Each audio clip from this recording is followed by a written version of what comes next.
What's happening? Facts from the Ghost.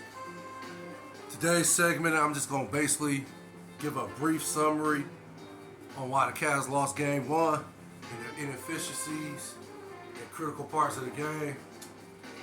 Um, Basically for me, yeah, it was the offensive rebounds for the Knicks. That was an impactful reason why they won. I'm going to try to name as many as I can in this brief summary of the game. Yeah, the offensive rebounds was one of the huge reasons why they won, and also I think Isaac Okoro, in my opinion, was another reason, and then J.B. Bickerstaff was another, and then of course Jared Allen and Evan Mobley just not matching the physicality that Mitchell Robinson brought and Josh Hart brought as far as on the offensive, allowing the Knicks to get offensive rebounds. My fault, having a stutter moment or my brain being a little Swiss cheese. But yeah, Jared Allen and Evan Mobley did not match Mitchell Robinson and Josh Hart's physicality as far as on the offensive board side of the game, if that makes sense. So, and then there were times that, Donovan Mitchell took some bad shots, and he took a bad shot. You're going to see it in a few, but he took a bad shot with a minute and 35 seconds left, and the score was 95 Knicks, 93 Cavs. And I just felt it was a bad shot because at first it was too quick in the shot clock, and I felt that, you got to, I know this is how, today's basketball is being played. Everybody wants to push the ball, up tempo. It's more of an up tempo game with, teams being able to shoot the three at a high volume, if that makes sense, or in some cases at the highest volume. So, yeah, that was another critical reason why the Cavs lost game one. The bench, that's a glaring one. The bench, Knicks bench outscored the Cavs 37-14. So that's another huge reason why they lost game one. Then you got Darius Garland, who I don't know, was he? I don't want to say he was lethargic or he had the jitters, because I like to think he didn't have the jitters, if that makes sense. But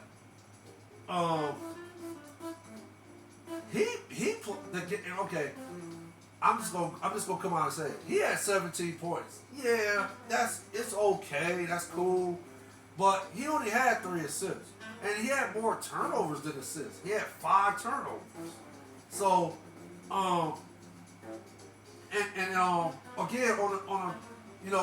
as far as offensive rebound, as far as offensive rebounding for the Knicks, Josh Hart had 5. And he had a total of 10 rebounds and 17 points. Jared Allen, now this is your 7-foot center, right? And Jared Allen is, he's he's a good center. He's what's that? How should I say this about Jared Allen? Jared Allen is a good. He reminds me of a traditional center, but he can still play in today's NBA, if that makes sense.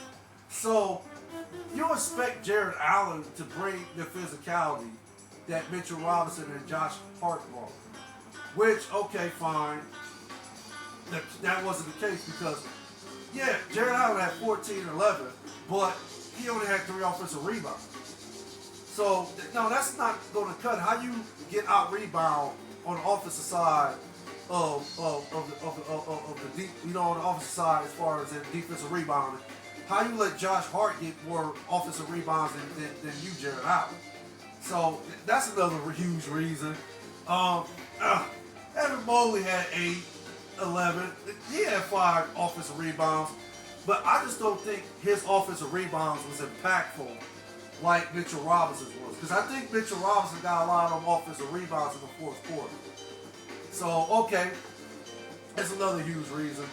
As far as J.B. Bickerstaff goes, okay, he didn't, for the most part, I think his substitution game was a little off. I think he went with Isaac Okoro a little. too much, if that makes sense. I mean, he kept him in the game a little too long, if that makes even more sense. I think he should have inserted J.D. Osmond. I think J.D. Osmond should have played more in the third quarter.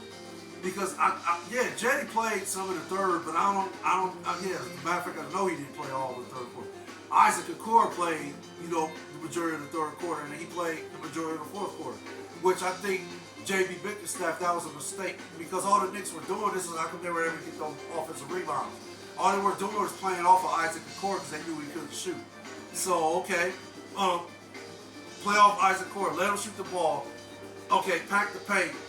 We get this offensive rebound, and then we off to the races on the fast break. That way, we can, shoot.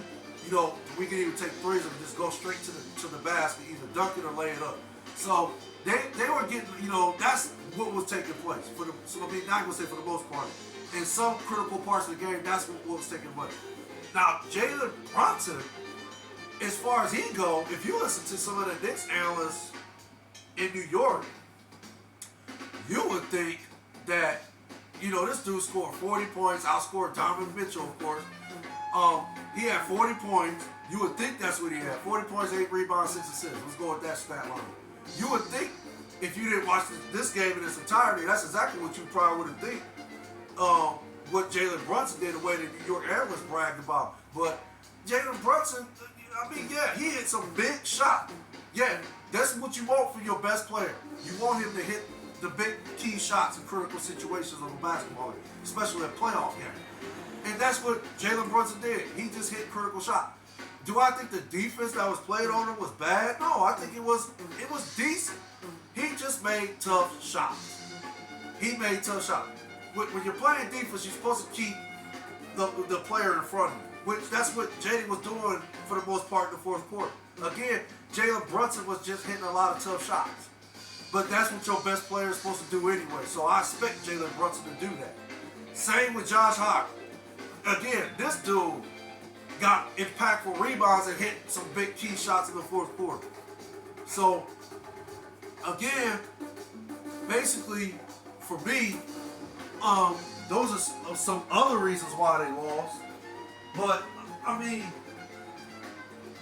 like I said, okay, Jalen had, 27 points.